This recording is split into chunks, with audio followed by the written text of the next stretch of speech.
So what's up? Magandang umaga ulit sa inyong lahat mga kamanok. So once again, this is Linyada ng Mamay and panibago na ng mga sets of questionnaire ang ating sasagutin ngayong araw na to. So ngayon ko lang nakita yung iba nating mga comments sa comment section dahil siguro natabunan na po yung iba.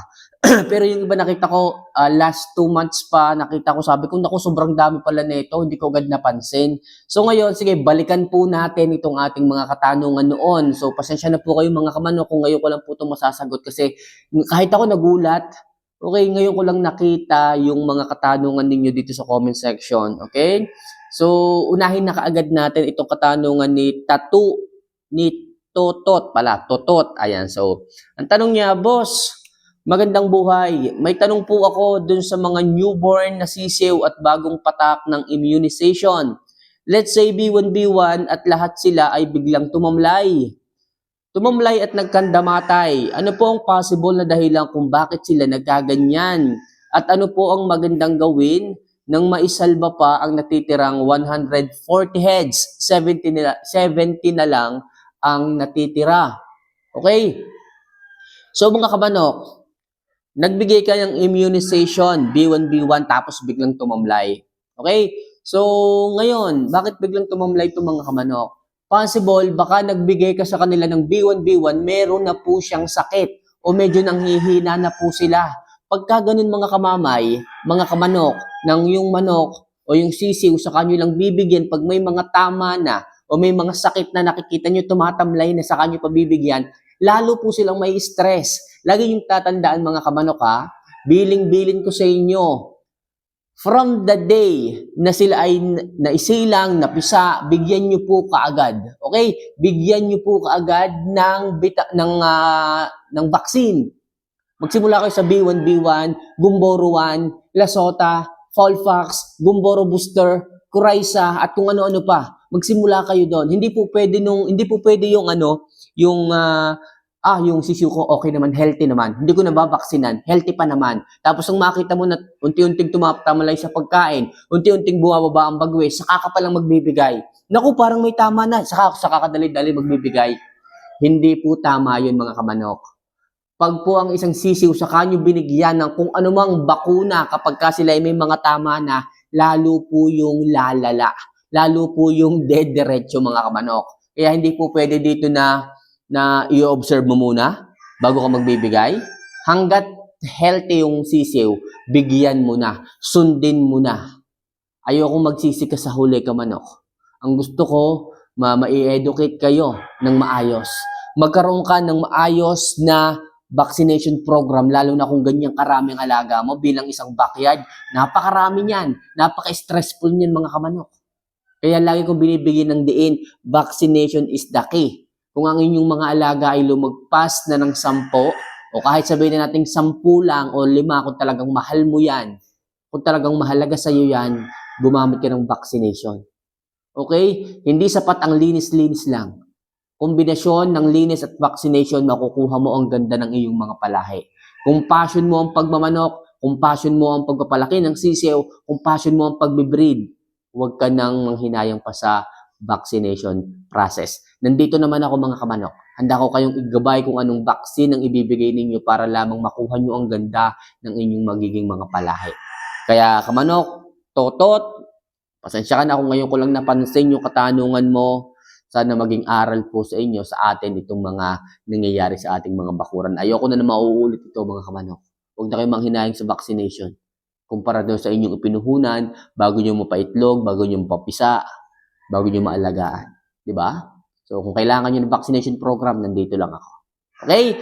So, next question. Okay, so galing kay Jaldrin Sonza. Ayan, so idol, paano naman po ang tamang paggamit ng vitamins na Centrum? Okay, so Centrum, alam naman natin na yan po ay ibinibigay o ginagamit nating mga tao. So yan po ay siksik, liglig, punong-puno at umaapaw sa vitamina. From vitamin A up to zinc. A to Z na vitamins, dala po ng Centrum. Kaya po yun ay napakagandang vitamina. Pwede ba natin ibigay ito sa ating mga alagang mga manok? Pwede po. At papaano naman kamanok ang ating pagbibigay nito para makuha nila yung ganda ng vitamina na meron dito kay Centrum. Actually, malaki po yan eh. Mga kaganto pong kalaki yan. So, yan po iniinom natin para sa ating timbang. So, yung laki na yon hindi po pwede sa manok yun. So, sobra. Ang mangyayari sa manok, pag binigyan niyo po ng buo na suplemento, konti lang ang kanyang pipirasuhin, yung matitira doon, ipa-flush out na niya. Tutunawin niya yung lahat, konting-konti lang ang kanyang kukuhanin, yung matitira, iipot lang. Sayang. So, ano magandang gawin? Ang magandang gawin dyan, mga kamanok, inyo po yung durugin, tunawin po ninyo sa tubig. Pag naidurog nyo po at natunaw ninyo, ihalo nyo po sa pagkain, saka nyo po haluin, saka nyo po ibigay. Mas makakatulong yun, mga kamanok. Mas makakatulong yun sa inyong mga alaga para mas ma-absorb yung punong-punong sustansya ng Centrum. At the same time, marami pang makikinabang. At the same time, hindi sayang. Yun po ang magandang dapat nyong gawin dyan. Okay? So, sana makatulong po yung ating advice na to pagdating sa Centrum. Maganda po yun. Okay? So, next question.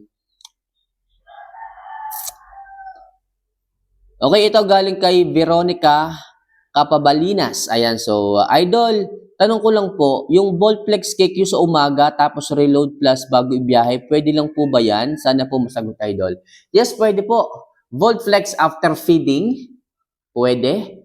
Reload Plus o Reload Max bago umalis, pwede rin po. Make sure 7 drops lang po tayo, ano? And tingnan nyo rin po muna yung droppings. Kung yung droppings masyadong basag, huwag na po kayong magbigay. Kailangan lamang po kung ang droppings ay maayos, tama ang moisture, hindi masyadong matubig kasi tubig po yan, liquid po yung ibibigay ninyo. Pag ang ipot po ng manok, basag, matubig, bibigyan nyo pa ng tubig, pampatak, lalo lang pong magwewet. So kapag wet na po yung ipot, bigyan nyo lang po ng pagkain para po muling mabuo. More on crack corn para po madry up yung ipot. Okay? Crack corn po ang ibinibigay ko para po ma-dry up. Kasi po nakakatuyo po ng katawan and moisture yung crack corn. Okay? So, wag po kayong malilito. Pag po masyadong matubig ang katawan, mais po ang ibibigay, hindi po pellet. Okay? Mais po ang ibibigay, hindi po pellet. Kasi po ang pellet, matubig po yan. Tingnan po ninyo, pag po ang isang manok, pellet po ng pellet ang ipinapakain ninyo, bumibigat. Pag po bumibigat, moisture po yun. Pero pag mais po ng mais, kahit po ang dami yung painom dyan, ipuin ninyo, magaan yung katawan, dry up po yung katawan. Kaya po ako magsasabi sa inyo, sa mga nalilito dyan, kung matubig masyado ang ipot, mais po ang kailangan, hindi po pellet. Okay? So, huwag po kayong malilito dyan. Alam ko masyadong malaking usapin to, pero marami po comment dito. Sigurado ako. Okay? So, next question tayo, ano? Ito galing kay Rosalio Bulanor Jr. Ayan. So, mamay, pwede bang pagsabayin ang Vitamin Pro at Spectromax L? Okay. So, Vitamin Pro is a vitamins and Spectromax X is antibiotic. So, para sa akin, huwag niyo po pagsasabayin yung dalawa na yan kasi contrast po yan eh. Magkasalungat po, vitamina at antibiotic. Ang antibiotic, nagpa-flush out po yan ng good and bad bacteria. Pag po kayo ay nagpasok ng vitamina, ipa-flush out lang po yan. Kaya po kung may sakit ang manok, wag i-stop nyo muna ng vitamins, antibiotic lang tayo. Para po yung antibiotic, hindi rin po nahihirapan na mag-flush out ng mga bakterya sa katawan. Okay? Kasi habang binibigyan nyo ng vitamins, ito namang isa, nagpa-flush out, hindi matatapos, hindi mauubos, hindi mawawala yung bakterya, sayang lang po. Okay, saka po kayo magbigay ng vitamins after na gumaling po yung manok para makarecover vitamins po. Tigil ang antibiotic, vitamins naman ang ibibigay natin. Alright? So, sana makatulong kasi ano po yan vitamina at saka antibiotic po yung itinatanong po ninyo. So, next question tayo. Okay, ito galing hindi ko makita kay Domeng Asuncion. Ayan, kamamay, ako po si Domeng, taga Laguna. Ano po ang dapat kong gawin sa aking babae? Sobrang taba at nalumpo. Ano po ang dapat gawin? Okay, so kung nalumpo, possible iba pong sakit ito. Okay, baka mamaya ito po ay Marex. Pag sinabing Marex, yan po ay talagang nakakalumpo sa ating mga alagang mga manok. Wala yung pinipilit, tandang inahin, pero magana kumain. Magana kumain, masigla yung manok, healthy, walang sakit, nga lang hindi siya makatayo. Anong dapat gawin? Bigyan nyo ng calcium, saging. Okay, yan po ang aking ibinibigay sa kanila. Calcium and saging, then alisin nyo po sa cage, i-range nyo lang po muna. Para sa ganon, makatuka siya ng kung anong kailangan niya sa katawan, para makarecover din po siya. Okay, yung taba naman ng katawan ng manok, saka na natin problemahin yan pag nakasurvive siya doon sa Marex disease. Okay, pero sabi nila wala daw gamot dito sa Marex. Sabi ko naman, bigyan mo lang yan ng calcium at saka yung saging. Kung makakakuha kayo ng herbalts, mas maganda yun, makakatulong. Okay, so last question muna tayo. Galing kay Junar Mafeha. Ayan, so Junar, ito yung katanungan mo. Idol, pwede po bang gumamit ng Jackie Oats kahit naka-red cell na ang manok mo at naka-Vitamax po? Salamat po, Idol. Yes po, pwede po. Kasi po ang Vitamax is injectable supplements. Ang red cell po is liquid supplements na inihahalo sa pagkain. At yun namang Jackie Oats, yun naman po ay natural feeds na inihahalo din po sa pagkain. Pwede po yan. Maganda po yung kombinasyon para makuha nyo ang healthiness ng inyong mga alaga. Make sure palagi na magsisimula kayo sa priming, purgaligo, and injectable supplements para talagang wala kayong maging problema sa pangangatawan ng inyong mga alaga. Maniwala ka, maganda pong kombinasyon yan para makuha nyo ang ganda ng katawan at maintenance ng inyong mga alaga.